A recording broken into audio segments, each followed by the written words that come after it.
जैसा कि हमने लास्ट एपिसोड में देखा था, आन्या एमसी को बताती है कि मैंने आपके हाइडआउट को खरीदने के लिए हायर ऐप से बात कर ली है और उन्होंने 2000 दिनों की ट्रेडेबल लाइफ स्पैम का बोला है। तो एमसी ये डील एक्सेप्ट कर लेता है और अब ट्रांजैक्शन के लिए वो आ जाता है, जहां आन्या पूरी आर्मी लेके अपने आप को प्रोटेक्ट कराने के लिए खड़ी थी। पर इन्हें खत्म करना एमसी के लिए चुटकी बजाना जितना आसान था, पर वो फालतू की परेशानी खड़ी नहीं करता और चुपचाप बस डील कंप्लीट करके लाइफ स्पैम लेके निकल लेता है। और आगे आके वो अपनी लाइफ स्पैम से अपनी सारी स्किल्स को रियलिटी में एक्सट्रैक्ट कर लेता है। उसने कुछ इक्विपमेंट्स भी एक्सट्रैक्ट किए थे और अब उसकी गेम की पावर बिल्कुल रियलिटी से कंबाइन ही हो चुकी थी। इनमें कोई ज्यादा डिफरेंस अब नहीं बचा था। फिर वो क्वीन शाओयू को ठिकाने लगाने के लिए और खाना खाने के लिए गेम से बाहर आता है, पर जब वो रियलिटी में आता है तो उसे बगल में कुछ गुंडे मिलते हैं जिन्होंने होटल के सारे लोगों को मार दिया था और वो कैंगफेंग को भी लूटने की बात कर रहे थे। और कैंगफेंग एक ही स्किल यूज करता है जो उन गुंडों के साथ साथ होटल की भी लंका लगा देता है। इस तरफ क्वेंसीसी पूरी रात बैटल करने के बाद बहुत ज्यादा थकी हुई लग रही थी और जब कैंगफेंग रियलिटी में उससे मिलने के लिए कहता है तो ये लड़की बहुत चालाकी से कहती है कि पहले गेम में मिलते हैं। तो कैंगफेंग फटाफट गेम में आता है। वहीं पर ही क्वेंसीसी ने एक ड्रामा तैयार कर रखा था। वो अपनी स्पेड गिल्ड्स के साथ ऑफिसर्स से फाइट कर रही थी, तो शैडो को अब एक चॉइस करनी पड़ती है, तो बेझिझक सारे ऑफिसर्स को निपटा देता है। इन्हें खत्म करके वो क्वेंसीसी की तरफ आगे बढ़ते हुए कहता है, हेलो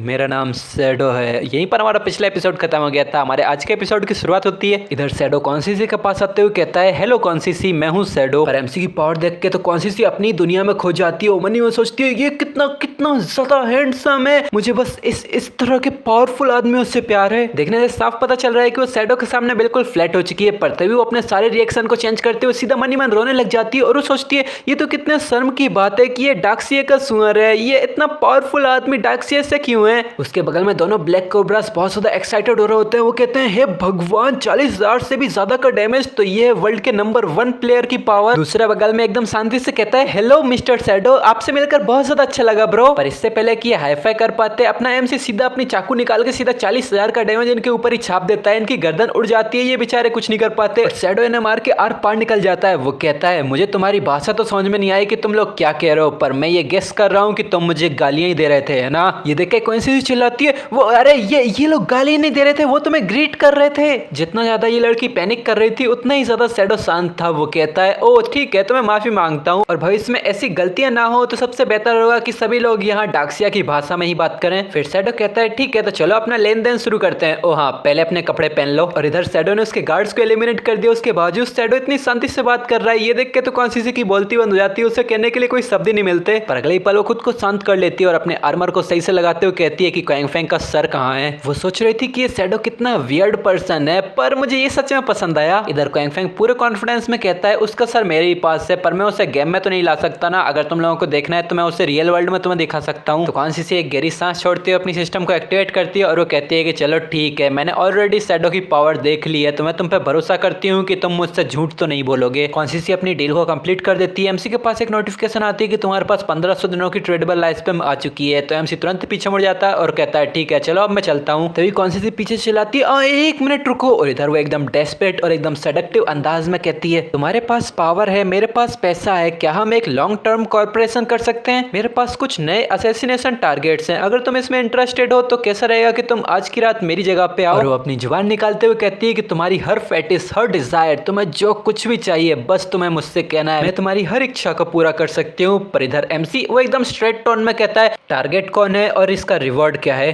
पर इधर क्वेंसीसी शायद अपने डेस्परेशन को रोक नहीं पाती, इसीलिए शायद वो लॉग आउट कर जाती है और वो जाते जाते कहती जाती है, चलो पहले मिलते हैं, उसके बाद ये डिस्कस करेंगे। बस मैं इतना बता सकती हूँ कि अभी जो तुम्हें मिला है वो आने वाले इनामों के सामने कुछ भी नहीं है। आने वाले इनाम इससे कईयों गुना ज्यादा होंगे। आज रात डीमन सिटी पोर्ट पे मैं तुम्हारा वहीं इंतजार करूंगी। और ऐसे ही वो यहाँ से गायब हो जाती है और एमसी बस ही सोचते ही रह जाता है, क्या एक घर, वो भी पोर्ट के ऊपर, क्या ये हो सकता है कि ये उसी की यॉट हो? फिर अपना सीन चेंज होता है इसी गॉड फॉरसेकन कॉन्टिनेंट के अंदर मैजिक सिटी के रूइंस के सेंटर में। यहीं पर कैंगफेंग ने जिन ऑफिशियल्स को मारा था वो सब अब यहीं रिवाइव हो चुके हैं। और इधर ये इनका कैप्टन एकदम दांत पीसते हुए चिल्लाता है, डैम यू शैडो, मुझे पता ही था ये जरूर गवर्नमेंट को धोखा देगा। पर मनी बहुत ज्यादा खुश हो रहा था, वो एक्साइटेड होते हुए मनी सोच रहा था, हाँ ये तो सक्सेसफुल रहा, अब सीसी सक्सेसफुली शैडो के साथ टीम अप कर चुकी है और अब मुझे भी उससे एक बढ़िया सा रिवॉर्ड मिलेगा। और इधर वो गुस्से में पीछे एक असिस्टेंट से कहता है, वो जियांगाई सिटी के लोग शैडो से डील करते ही रहते हैं, हमें जरूर उनसे एक एक्सप्लेनेशन लेनी होगी। फिर वो इसी सबऑर्डिनेट का नाम लेता है, लिन क्विंगी, जाओ और इन सबको लाइफ स्पैम कलेक्ट करने के लिए लेके जाओ, हो सकता है कि हमें आगे और भी ज्यादा एक्शन करना पड़े।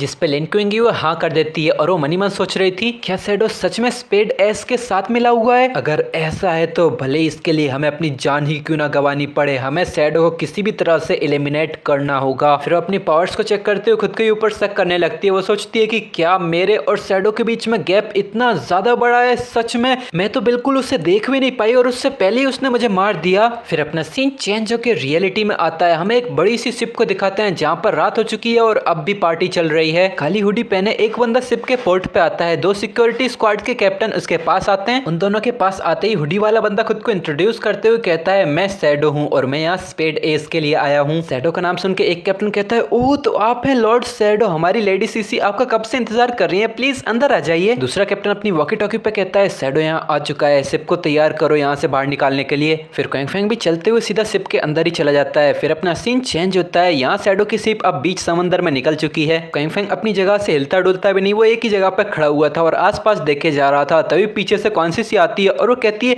बिग ब्रदर शैडो हम फाइनली मिल ही गए। उसके हाथ में एक वाइन का ग्लास था। फिर वो एक और वाइन का ग्लास शैडो के लिए उठा के लाती है और वो कहती है कि मुझे नहीं लगा था कि आप रियल लाइफ में भी इतने मिस्टीरियस होगे और इसका फिगर तो बिल्कुल भी बुरा नहीं है, पर लड़की बहुत बुरी है। पर इधर क्वांग फैंग वो तो इन चालबाजियों में बिल्कुल नहीं फंसता। वो सीधा कहता है, ठीक है बताओ तो आप किसको मरवाना चाहती हो। फिर सीसी एमसी के पास आती है और उसे कंधे से खिसकाते हुए उसकी तरफ एक वाइन का ग्लास बढ़ाती है और वो कहती है, ओ माय तुम्हें तो बिल्कुल भी मजे करने के बारे में कुछ नहीं पता। अभी तुम्हारे सामने इतना रेयर और सुंदर सा नजारा है और इसके साथ साथ इतनी सुंदर औरत तुम्हारे साथ है, तो ऐसी बोरिंग चीजों की बात अपन बाद में करेंगे, तो इनको साइड करो और चलो अब एक टोस्ट करते हैं इतनी सुहानी रात के लिए। वो एक और बार शैडो की तरफ ग्लास बढ़ाती है तो इस बार शैडो भी उसके हाथ से ग्लास ले लेता है और एक ही बार में पूरी की पूरी वाइन पी जाता है। ये देख के कॉन्सिसी बहुत जोर जोर से हंसने लग जाती है। उससे अपनी हंसी कंट्रोल नहीं हो रही थी और वो कहती है, ये हुई ना बात। फिर वो एकदम से खुद को शांत करती है और सीधा एमसी को धक्का देकर सोफे पे गिरा लेती है और वो अपनी जुबान चाटते हुए कहती है, तो अब कैसा था ये शैडो, क्या तुम्हें कुछ अब फील हो रहा है? वो शैडो के बगल में बैठते हुए उसका हाथ पकड़ती है और बहुत जोर जोर से साइकोपैथ की तरह हंसने लग जाती है और वो बताती है कि उस वाइन में मेरा सीक्रेट स्पेशल फॉर्मूला था, जो भी उसे पिएगा वो ओबीडियंटली मेरी बातें मानेगा।